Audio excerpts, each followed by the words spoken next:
I have a book. I was shopping for books quite recently, and lo and behold, I came across a book that, how was I to know, was to change the entire course of my life. This book is Surrealist Love Poems, and it is edited by Mary Ann Cause. It is from Tate Publishing. I came across this, and I've been rather into Surrealist poetry lately. I've been rather into the entire movement itself lately. If you're not too familiar with the movement is a 20th century avant-garde movement in art and literature. It was a big cultural aftermath of the First World War as a way of exploring the absurd, the subconscious, the unconscious, the dreamy, the dreamlike, as a means of exploring the depths of the human mind. This often resulted in the depiction of illogical or dreamlike states and ideas to represent something else, and I think this movement is so magical and so wonderful, and I dedicated a lot of my time to it. And so to come across this book of surrealist poems, not just surrealist poems, surrealist love poems, I thought that, well, there has to be somebody looking out for me and putting this exactly where I'm meant to be. But moreover, there's somebody looking out for you because they knew that I would read these poems to you. Thus, we are at the entire point of this video, and that's so I can read you some surrealist love poems. We have Mary Ann Cause opening with her Poetics of Surrealist Love. We have Louise Aragon. We have Andre Breton, the father of surrealism, if you will. One of my favorite books of all time, Nadia by Andre Breton, is a surrealist work. And if you don't know what that is, I recommend checking that out. Very much so. It's one of the most incredible books I've ever read. The opening line and the closing line are to die for. Beauty will be convulsive or it will not be at all.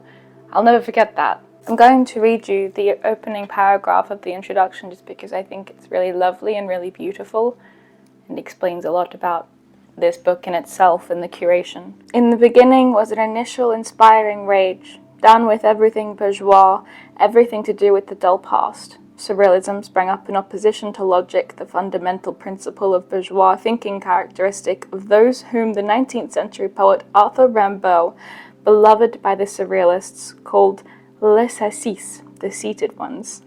Whether standing or lying down, whatever position the highly charged erotics of the surrealist encounter and union chooses to assume, surrealism is always vital, enlivening, and intensifying. So surrealism was based in France, but it was a worldwide international movement. It was very much a continuation. The origins were in the Dada movement, which was another movement founded in 1915. The Surrealism heroic period was in the 1920s and 1930s, years marked by the intense exploration of the lower levels of the psyche.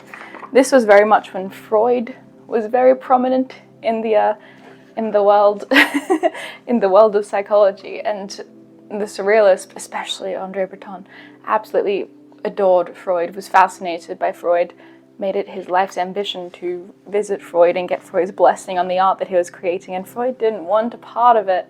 Freud didn't want anything to do with it. That's not Freud's bag. Freud doesn't care about art. The dream work of the Freudian imagination inspired the dream work of Surrealism, encouraging its faith in the unconscious and interconnection between the words of night and day. There's so much more I could say here, but this video is about poetry. This video is about love poetry, surrealist love poetry, and so we're going to begin without further ado. But first we're going to have a word from this video's wonderful sponsor, Squarespace. I've worked with Squarespace many times before, and I adore Squarespace because it is a platform that makes the whole process of creating and maintaining websites so seamless and, dare I say, enjoyable. I say this from personal experience because I wanted to give back to my community who support my creative endeavors, so I built an online literary and arts journal / lovely little arts community via Squarespace.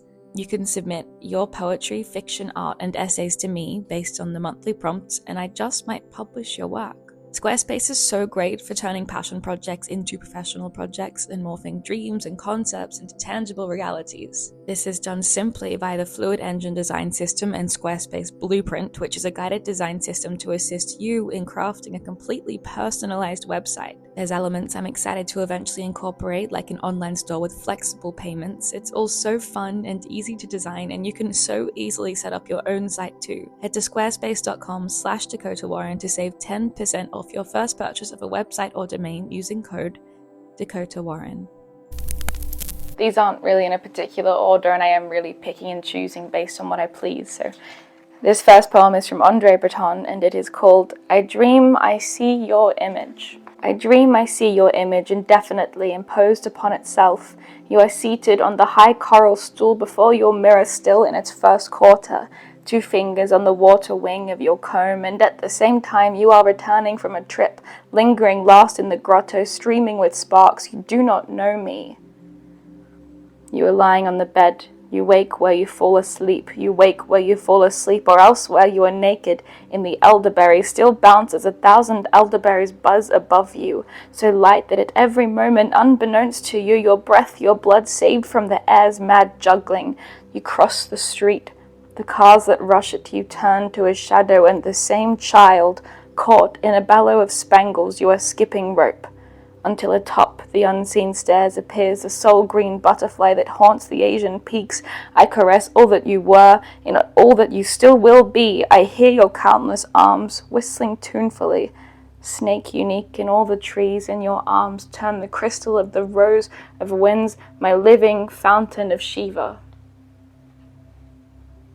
Sometimes after I read a poem, there's really just not much I can say. I just have to go on to the next one because they really speak for themselves, don't they? This next poem is from Andre Breton, and it's called They Tell Me That Over There.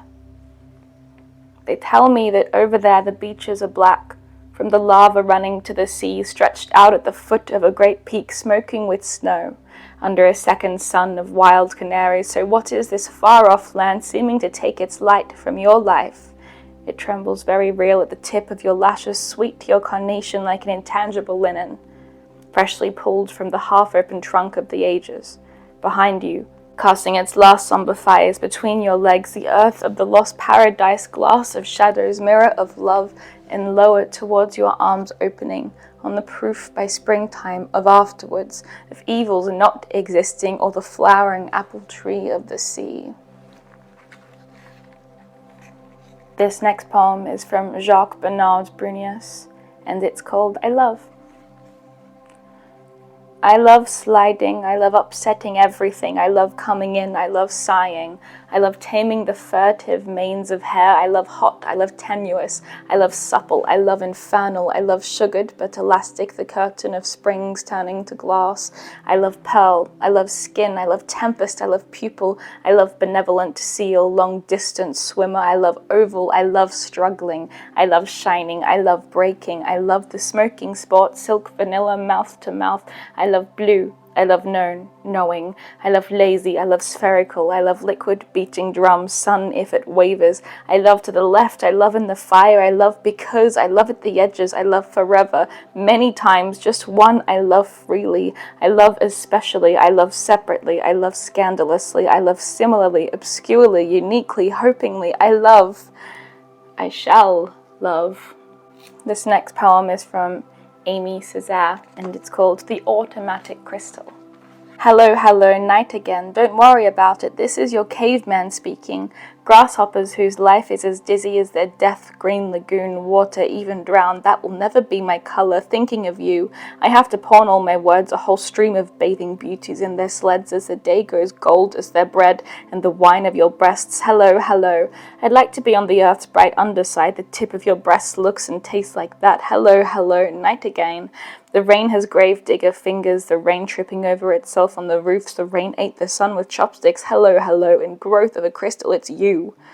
It's you. Oh, absence in the wind and serpentine bather at dawn, you'll see the river of your eyes on the enamel of the island slipping by, and in my head, you're the dazzling Magi tree from the tide of eagles under the banyan. A find it so hard after every poem to not just say, isn't that wonderful? We know it's wonderful, it's absolutely gorgeous, and this book has changed the entire course of my existence because it's so magical. That's all. This next poem is from Paul Aluard, and it's called Your Mouth with Golden Lips. Your mouth with golden lips does not laugh in me, and your halo words make such perfect sense, that in my nights of years of youth and death I hear your voice vibrant through all the world's sounds. In this dawn of silk where cold lies still, lust endangered misses sleep. In the sun's hands all the bodies waking shiver at the thought of finding their heart again. Remembering green woods I sink into fog. Closing my eyes on myself, I am all yours. My whole life listens to you, and I cannot undo the terrible freedoms your love creates for me. Paul has a lot. And they're all beautiful. This is called The Lover. She is standing on my eyelids, and her hair is in my hair. She has the shape of my hands, the color of my eyes. She is absorbed in my shadows, like a stone upon the sky. She keeps her eyes open and doesn't let me sleep. Her dreams in broad daylight make the suns evaporate, make me laugh, weep, and laugh and speak without a thing to say. This next poem is from Frida Kahlo, and it's called Now He Comes. Now he comes, my hand, my red vision larger, more yours, martyr of glass, the great unreason, columns and valleys, the fingers of the wind, bleeding children, the micron mica. I do not know what my joking dream thinks. The ink, the spot, the form, the color. I am a bird, I am everything, without more confusion. All the bells, the rules, the lands, the great grove, the greatest tenderness, the immense tide garbage, bathtub, letters of cardboard, dice, fingers duets, weak hope of making construction, the cloths, the kings, so stupid, my nails, the thread and the hair, the playful nerve, I'm going now with myself. An absent minute, you've been stolen from me and I'm leaving crying. He is Waverer. This next poem is from Dora Maar, and it's called I Rested in the Arms of My Arms. I rested in the arms of my arms, I no longer slept. It was night in the summer, winter in the day, an eternal shivering of thoughts. Fear, love, fear, love. Close the window, open the window. You'll see the hummingbird motionless as a star. This is from Joyce Mansour, and it's called Remember. Remember the jolting flight of my heart, your excitement, the way my hair ruffles when I laugh with you, the wind stuffed with smells coming before my body aflame, the rubbery grey thickness of the winter evenings when we heard the rats jingling around eating poppies. You and me.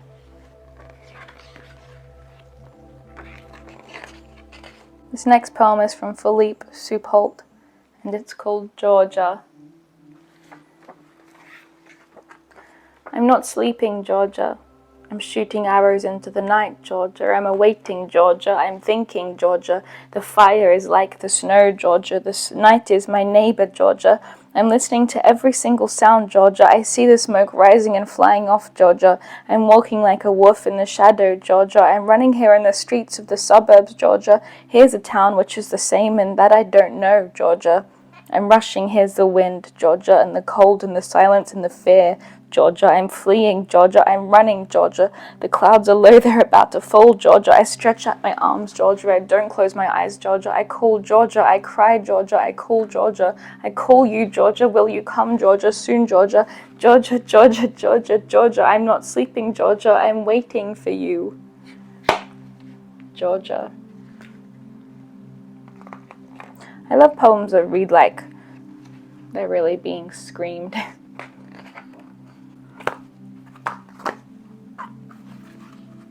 I hope that's a bit of a taste of some poems. I could have read so many more, but I opted not to, purely because I want you to be able to research them on your own. I think it's so wonderful to open up the doorway to surrealism, but also love, and particularly poetry. So surrealists love poetry. It's such an incredible subcategory of poetry because I mean, I'm big on metaphors. Sue me, I'm a poet, but I'm big on metaphors, and to use the subconscious, the unconscious, and the dreamlike as a metaphor for something as damning as love, it's going to make for some incredible poems, and this is evidence of that. Enjoy the rest of your day or evening. My name is Dakota, and I'm signing off. Why did I say it like that? Good night. I love you.